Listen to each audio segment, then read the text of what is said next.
With us right now is really one of our great actors here in America. He's won the Tony Award, he's won an Academy Award, an Oscar. He's created a role, I guess, that is part of the legend of the Broadway theater, and he's returned to Broadway in The King and I, and of course I speak of Mr. Yul Brynner. Thank you for being here. Thank you. It's really a pleasure to have you. And might I say that you look terrific. When you meet someone who you've only seen on the stage or on screen and you see them in real life, you look great. Why do you always wear black? Because it makes my life much simpler. True. You know, I have no choices like that. I just put on black and that's it. Yeah, and it looks good too. And it becomes. When did you begin to just wear black like that? Oh, years ago. I don't know, 30 years ago, 40 years ago. So it's been here a long time, yeah.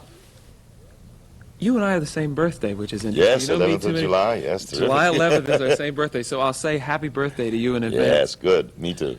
Your return to Broadway in The King and I is interesting on a number of levels because I saw the show, and it's a great show. If you want to treat yourself to something that's really a beautiful moment in the succession moments, go see The King and I.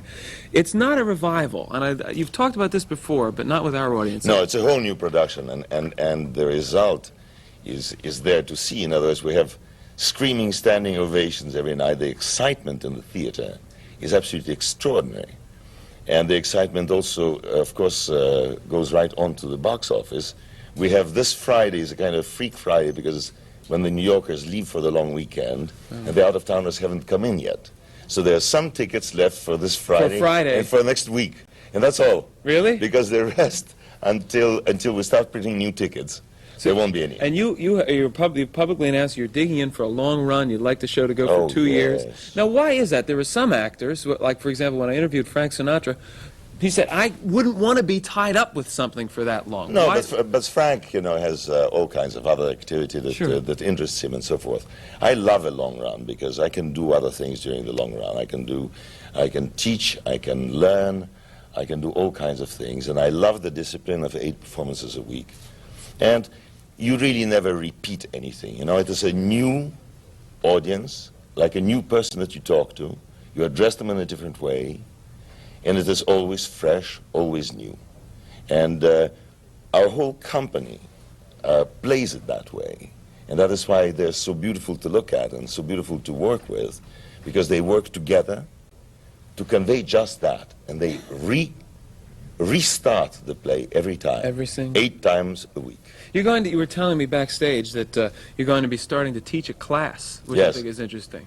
What will Professor Brynner be teaching, and when does your class start? Well, I'll be teaching, I teach mostly to find out what it is that I know. I've been in the business for 45 years now as a professional. Last week it was my 45th anniversary in the business, 15th of June it was. And teaching is very exciting because it's simply sharing what it is that you know. And nothing is more enjoyable than sharing with people. I agree. Which is what acting at the theater is too. Well, where will the class be? Who gets to go? The class will be on the stage, and only members of the cast will get to go. I know, because I said, could I peek in? And you said, no, no. It's definitely closed. No, because you can't. You'll have too many students. Well, let's talk for a moment about some of the things you've learned along the way. I'd be very curious to spend a little time talking about your early days. Now, I read, and there's like mystery around you, that you were a circus performer. Yeah. What were you doing with the circus, and how old were you then? Well, I was 12 years old, and I started on the trapeze, on a trapeze team, flying team, with a catcher and with a net. And I was, at the same time, fascinated by the clowns on the ground. And one of them was a very, very old mime, you know, from generations of mimes in his family. And I started studying pantomime with him. And by and by incorporated the character that I developed of a clown into the flying act. In fact, in this century, I don't think there have been many flying clowns on the flying team. But, There have been some on the trapeze, but not on the flying team. And how long did you stay with the 5 years. For 5, and what ended that? Crash. Really? You bad missed the maintenance. net? No, I made the net, but the net broke. Oh, bad maintenance. So, bad maintenance, which is what I fight at the theater, what I fight in movies, is bad maintenance that because of which artists can be maimed, can be hurt. And when you hear of accidents that happen to artists, it's usually bad maintenance. You know, it's interesting, you know, all the... And Margaret. That's correct. 2.5 years I've been doing the show. You're the only guest who, just before we came back to be with you, Yul Brynner said, you know, your chair squeaks. And I said, gee, you're right. So we moved the chairs. So I guess the impression of having an accident that injured you severely really has affected your behavior in terms of perfection, huh? Oh, absolutely. I'm merciless on that, because I really seek perfection in maintenance of things. You see, we have little kids, for instance. We have most beautiful children you've ever seen on that stage in the show. And when they come on barefoot.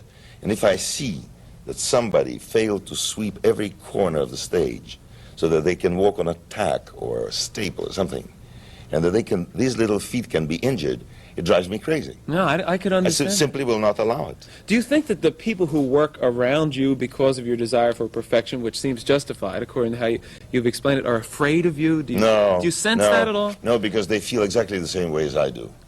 The ones that should be afraid of me are the louts, the lazy louts. There are always some, and the overpaid professionals, such as some producers and people in the production office. I mean, those should be scared of me, yes. Why? I'm out to get them. How do you want to get them? What do you want to do to get them? Because, you see, I love my business. I've been in it for 45 years, and I know that we cannot afford to carry any dead wood. And any dead wood that I come across, I just break it off. I believe it. I like the way you said lazy louts.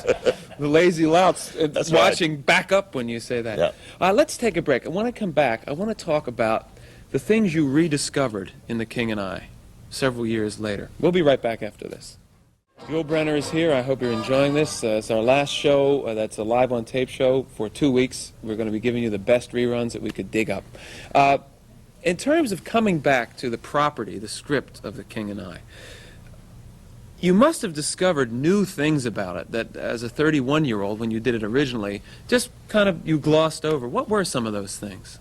Oh, the play has become extraordinarily exciting, and you can have an emotional reaction to it today, because some of the things that it talks about were really a kind of an intellectual exercise 26 years ago when we first did it, such as women's lib, human rights. Human rights was a conception that was brand new. We're just trying to form the human rights division in the United Nations. Yeah.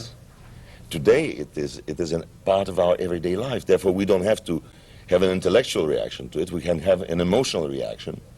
Part of our environment. When women hear, for instance, hear the king say some of the outrageous things he says about women on the stage, it's the women who laugh, because they have it made. You know, they don't have anything to fight for anymore. Do you think so? I mean, oh, I think they have it made. If I could get Gloria Steinem on here, you don't think you'd have a little bit? There is a great deal still to improve in the dark areas of the world, you know, in areas that have not developed yet. There's certainly great misuse of women. There's no question about that. But if we're talking about the American society and the Western society in general, I think the women have it made. And I hear, for instance, jokes that I make, and I hear women laughing in the audience at these jokes. Well, you know, we'll take issue on one thing. I think there are still areas in terms of equal pay and so forth where women are discriminated against. I'll give you a personal example. Yes, no, I agree with that, of course. When I left my job in North Carolina as a television host to come here, I was earning $15,000 a year, which wasn't a lot, but it's what I wanted to do. They replaced me with a woman who had to do the same job and paid her $5,000 for the exact same work. I don't think that they would have done that to a man, you know, somehow. That's a personal example. I think that in that area, it does get difficult. Yes, I agree with you on that. But I think that psychologically, women have much more solidity today than they had at that time. I mean, they've won many, many important issues in court tests in all kinds of domains. I have a friend who is a photographer, and she's a beautiful photographer. And she fought for 3 years for her right to be a professional photographer because the union would not allow. Yeah. And she won. Yeah, I think we're making enormous strides in that area. Enormous. A friend of ours, in fact, it was Gary Hoffman's brother, saw The King and I matinee on Wednesday, and he came out raving, as you know, practically everyone does. But he asked us to ask you a question. Something happened in that show, and he wanted to know whether you do it all the time. It's that great moment when you're reaching over to take the hand of Constance Towers for the dance, and the audience is really Her anticipating... waist, not her Her hand. waist, yes. The audience is really anticipating this, and you turn to the audience as the king and went, shh, like that. Does that happen every night? No, that happened that particular time because there were some giggly ladies who probably had a couple of martinis before lunch, before coming to see the matinee. It's the only way I can explain, who started a kind of a nervous giggle because it's an exciting moment. Yes. And actually should be done in a hushed atmosphere. And I wanted them to enjoy the moment, so I told them to shut up. But you could do it as the king. There are those who might say... It's my palace. That's true. It's my theater. And they're going to do exactly what I tell them to do. Now, speaking... I mean, but that's why they feel comfortable and they can come and enjoy the play, because when they come in and they sit down, the curtain goes up, they know that they can trust us to really entertain them. For 3 hours, it's not going to be an hour and 50-minute show like most of them are now. No, it's 3 hours of gorgeous entertainment. What are some of the things that you did to the Uris Theater to change the palace? When you Well, walked the in... The Uris looked a little bit like a convention hall. It had a lot of white walls with very white light on them. You know, it looked very serious for a lecture or something like that. For a discussion of important political issues or something like that. Not for an entertainment. Not for the king. So I had a lot of the paint, the white walls painted. When they ran out of paint, I simply had them change the bulbs from white to peach color pink. That would make the ladies look beautiful. Yes, and more feel flattering, good, yes. so that it would be a festive occasion. And I didn't want the play to be a hit. I wanted it to be a festival. And that's what it is. Yeah, I think that's good. I have succeeded in that, because they really, and there you will see curtain calls like you won't see anywhere else, because they really all stand up on their feet and absolutely scream with joy. But that also is a kind of demand, the artistic demand on your part. You can just hear somebody at some place along the line saying, now he wants to change the light bulbs. Oh, yes. Right? Oh, they said, oh, what a pain in the neck, this one, you know. He demands this, he demands that. You know that they've all come back to me to thank me for making it into a theater. Yeah. Because it is a theater now, and you feel a sense of festivity when you come in and you come out absolutely up to here in entertainment. That's great. I want to ask a question about the mystery that surrounds you. Now, we don't have computer banks of encyclopedia. This is a page out of something called the Celebrity Register, which I was reading just this morning, and there's nothing negative here, but it raises an interesting question. This is about your past, right? It says, according to his own and or other legends, Yul Brynner was born July 11th in either Vladivostok, Outer Mongolia, or the Siberian island of Sakhalin, of either a Russian mother and a Swiss-French father, or a Swiss-French father and a Romanian gypsy. Now, could you clear that up? Yes. Good. These are things that I have never said, that were said about me, and I simply never denied them. And I still will not. You won't deny Everything that they said is absolutely true. So you're not going to tell me... Oh, of course not. I mean, it would be naive for me to pursue... It's like my darling Mrs. Anna went on the air with an interviewer and said something nice about me. And when she came to the theater that night, I said, don't you dare do that. You're going to ruin my reputation. You know, I'm supposed to be a villain. That's right. I interviewed Billy Carter, and I said to Billy Carter, I understand you read a lot. Friends of his, they said, Billy Carter reads every day, reads books voracious. He's a very fast reader. He says, yeah, but I don't want anybody to know it. So that's Yes. kind of coming out of the same thing. Same thing with me. How would, now for this is for the sake of the historical perspective of theater, right? How would you describe the differences in working with Gertrude Lawrence and Constance Towers? Oh, the difference is gigantic. First of all, I'm really not equipped to answer that, because, you see, I knew about acting when I first did The King and I, 26 years ago. I had very little experience as an actor, and I was very young. I was 31, and I was playing a man of 55. Now I'm 56, and I'm prepared to play. Sure. On one hand. As an actor, I knew about acting mostly as a director, from an entirely different point of view. Yeah. I didn't have personal experience of performing in front of audiences, while Gertie, of course, had been a great entertainer, although she may not have been a truly great actress. There were moments in the play that she played in an absolutely unique fashion, and she was extraordinary in these moments. Constance Towers is a consistent performer. She's a marvelous singer, first of all. She looks absolutely beautiful. She has what I think is going to become really explosive star quality. Really explosive star quality. I think she's a very, very exciting performer. And when she goes on as Mrs. Anna, you believe this is Mrs. Anna from beginning to end. She never lets that down. And the relationship that she has to play with me is a very difficult one, because we're really constantly in opposition of each other, and yet underneath there is a kind of underlying layer of love story that is always there throughout the play.